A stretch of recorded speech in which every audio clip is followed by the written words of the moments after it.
What's up, guys? What's up, everybody? How we doing today? Yo, it's time. It's time. All right. So, we're gonna be going over the matchmaking update today because it just dropped. It just dropped. So, here's what's gonna happen. We're gonna read the matchmaking update, then we're gonna move on into. We have some things going on with this matchmaking update. This update includes a revamped how the matchmaking system works, as well as the introduction of the new matchmaking mode. You can now choose to play in standard mode, unranked, or the new ranked mode introduced in this update. Standard mode. Standard mode provides a lower stakes way to play Deadlock with friends. Without worrying about adjustments to your rank, there are no restrictions on party size or skill spread. You can also play in this mode to practice heroes you are less familiar with, as a matchmaker will adjust the game as it puts you into account for the experience with that hero.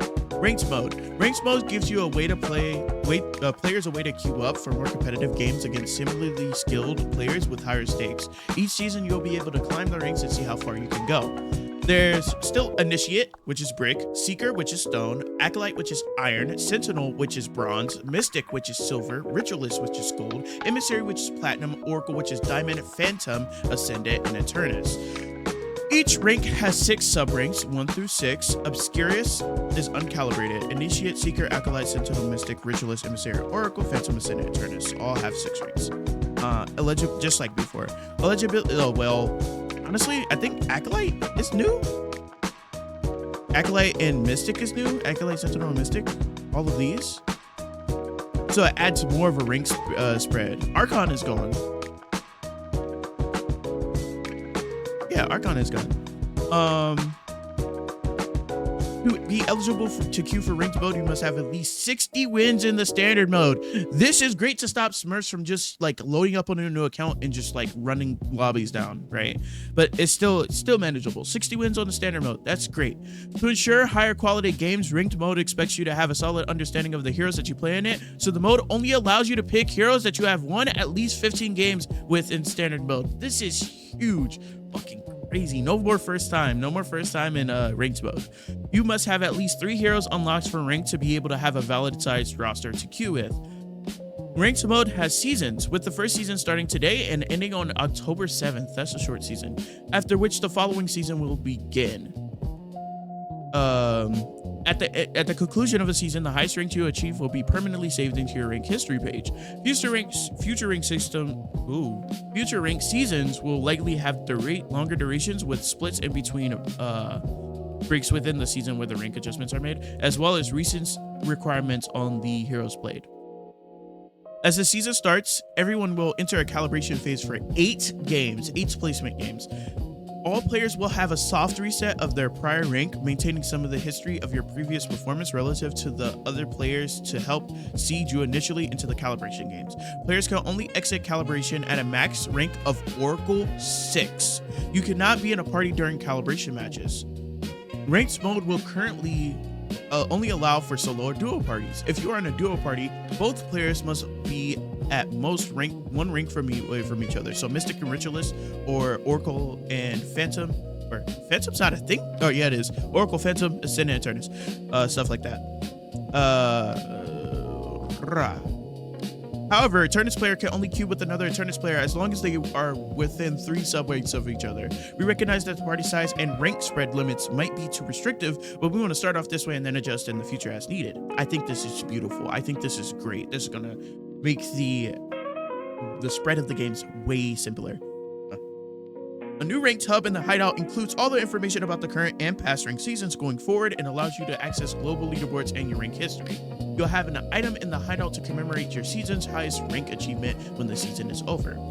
When you win or lose a game, you will see rank points update with a visual progress bar after each match. Yes!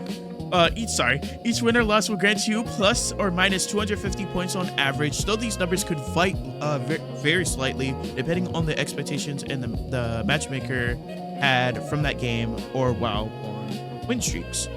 To progress to the next sub-rank, you need to collect 1,000 rank points for each promotion. However, the final sub-ranks before moving to a new rank, Mystic 6 to Rituals 1, requires 2,000 points.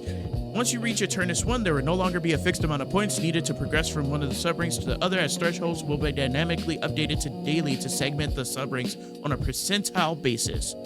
Ooh, that's a lot of words. There's also a rank loss protection when playing in ranked. You will have 5 games of loss protection when on the boundary of a full rank. So if you're a Mystic 1 with 0 rank points, you will maintain the Mystic badge until you lose 5 games before dropping into Sentinel. Similarly, when you are on a sub-rank boundary, you have 2 games of loss protection. So 5 games for a div, or no, 5 games for a div, 2 for a sub-rank. Entering a match and hero selection. We think the ability to queue with a very specific hero in mind is important for every and popular feature with most players, even more so in ranked, where it is critical that everyone has a good understanding of how to pilot their selected hero. By having a hero selection done in advance on the game formation, we are able to utilize the matchmaker on the back end to mix and match players from a larger queue to meet everyone's preference, such that players are able to get the hero that they want, while also allowing us the ability to create a reasonable team composition. As part of this update, we've done some improvements on the matchmaker's ability to create solid team compositions. This is also something that we expect to improve over time as the player pool grows and more heroes are released. The matchmaker will have opportunities to create balanced matches with good team compositions, while also increasing the chance you'll get the hero in your highest priority. However, we also recognize that the long term, the matchmaker won't always be able to do a great job at this, depending on who is in the queue at specific times, especially when at the ranks or regions where the queue is much thinner. As such, with this ranked update, we are introducing the ability to change your hero in the new pregame phase. Wait, so we get to pick from a hero pool? Once you enter a new ranks match, you will see the breakdown of the ranks of all the players in the game. I like that. You will then enter a pre-game waiting area where you can control your hero. During this time, you can choose to change your given hero to any other hero that hasn't been selected, as long as you don't have that hero unlocked, or as long as you have that hero unlocked for ranked play. Wow. The primary purpose of this is to allow players to quickly adjust their team's hero composition to make any improvements they see fit. This is not intended to be a primarily counterpicking feature, as much just as a quick way to improve your, what the hell was that? A quick way to adjust their team's hero composition to make any improvements they see fit. This is not intended to be primarily a counterpicking feature, as much as just a way to improve your team's general hero composition.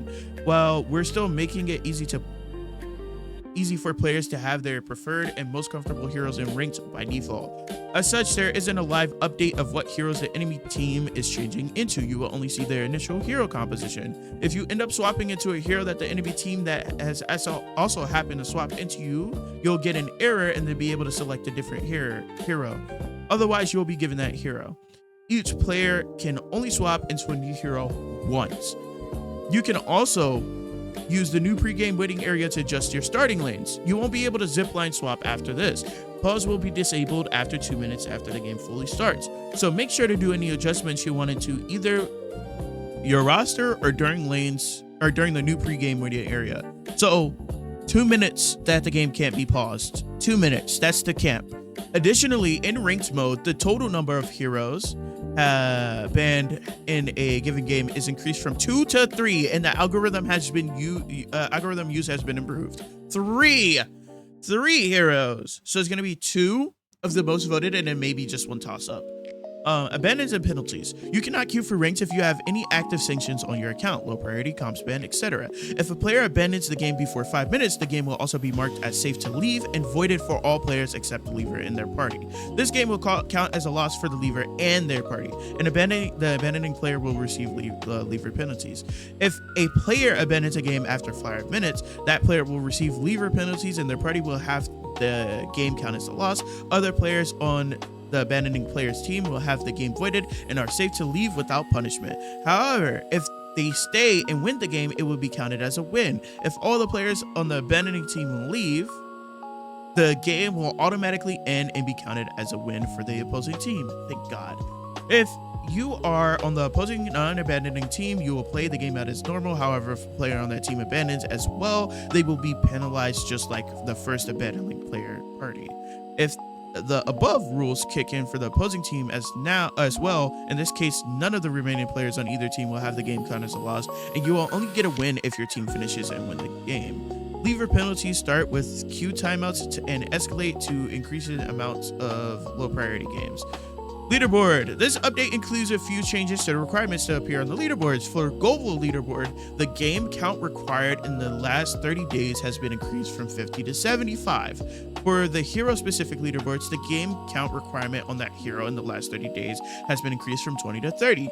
There's also a new requirement for the hero-specific leaderboards where you must have at least 100 lifetime wins on that hero to be considered.